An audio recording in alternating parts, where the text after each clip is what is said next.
Far from blowing their own trumpet, Sheffield FC are still hoping to raise £5 million in order to take the club from Derbyshire back into Yorkshire. 10 years on from their fixture with Inter Milan, the club are still a far cry away from the beating heart of the Sheffield community, located on the border in Dronfield. It's just a family club, everybody knows each other. I know most of the supporters that come through, they've got my regulars. I know what time to be here. At Hillsbury are on different turnstiles, but we've only got one here, so you see the same people week in, week out. With Sheffield boasting 2 Football League clubs in Wednesday and United, the world's oldest football team are in the shadow of their noisy neighbours, averaging just 200 fans through the turnstiles. Several supporters who used to visit Hillsborough and Bramall Lane became sick of the rising ticket prices that came with supporting professional football and resorted to following the non-league club instead.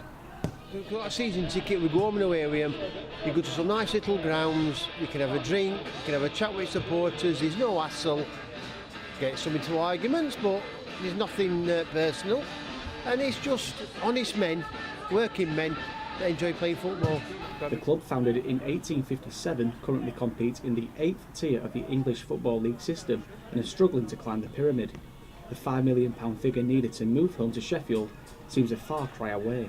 You mentioned a figure, but I mean that figure's quite a loose figure. You know, 2 million, 5 million, 8 million, depends on what you want to build.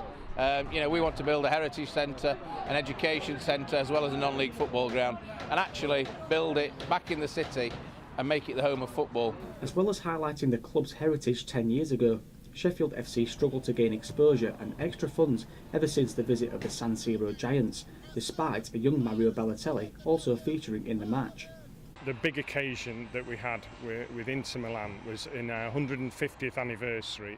Inter Milan came and played a friendly against us to help us raise the profile of the club and celebrate 150 years of the beautiful game and club football. And they played that game down at Bramall Lane, the home of Sheffield United. Despite being honoured by FIFA, the club with so much history have had to change campaigns in the hope of fulfilling their target.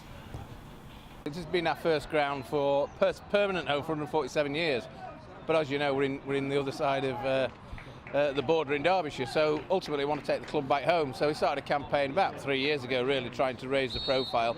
Even with the efforts of the resilient staff at the Coach and Horses ground, realistically, it's going to take a huge effort to take Sheffield FC away from Dronfield.